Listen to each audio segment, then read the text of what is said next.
Hi there, welcome back. This is Steve Farrington, the author of an upcoming book called Leonardo's Letter.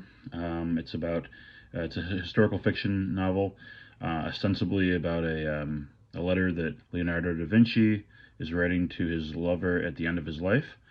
That's kind of the framing device I've chosen. So this is part two of the teaser for Leonardo's Letter, and here it goes. Picking up where I left off before.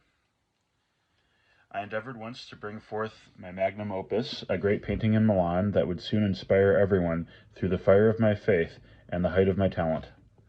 Alas, it is but a dismal failure that will soon slip into mere oblivion. Sic transit gloria mundi. Most of what I have attempted has been a pathetic disappointment, at least to me. I accept my fate.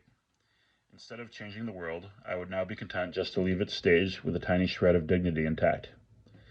I am not one of those pathetic blowhards who write reams of nonsense and inflict their endless expertise and tiresome reflections on anyone who will read or listen. I have grown rebellious and uncooperative, like a boy of 13. Francesco accuses me of being an unrepentant curmudgeon ever since our move to this northern place, where the sun's warmth is a far cry from Tuscany's, and where I passed my final days wandering the banks of the Loire as a guest of the King of France. The peasants here must think me a curious sight as I shuffle by. I often wonder if everyone here thinks I waste my time, as well as that of the king. I catch people whispering about how I spend my final days as a fool, stubbornly refusing to put my genius and talents to good use.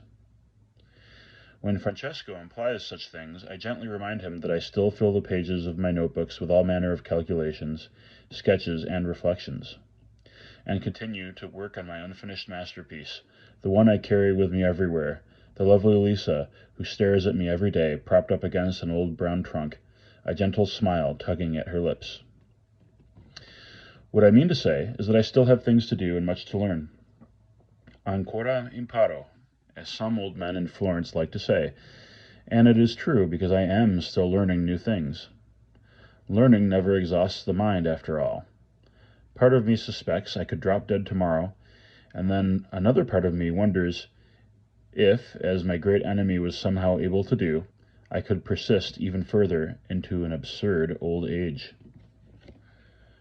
Of course, as much as I prattle on about my bitterness and bad temper, I suppose I fool no one. My great enemy was one who seemed powered by a stubborn, cynical, despicable hatred, and yes, I will say it, evil. In short, he was too mean to die. I am not such a man. I imagine that I will pass with a beatific smile on my lips. Life well spent is long, and mine has been both.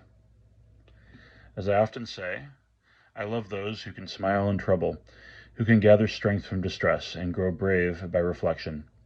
I have smiled and laughed much in my mad life, and I have grown stronger because of the many challenges. I hope that this time of reflection will help me grow braver as I prepare to meet my Maker, the thought of which, if I am being honest, scares me, if you will pardon the pun, half to death. Well then, you may very well ask, what of the task at hand? What of Leonardo's letter to his beloved Cecco?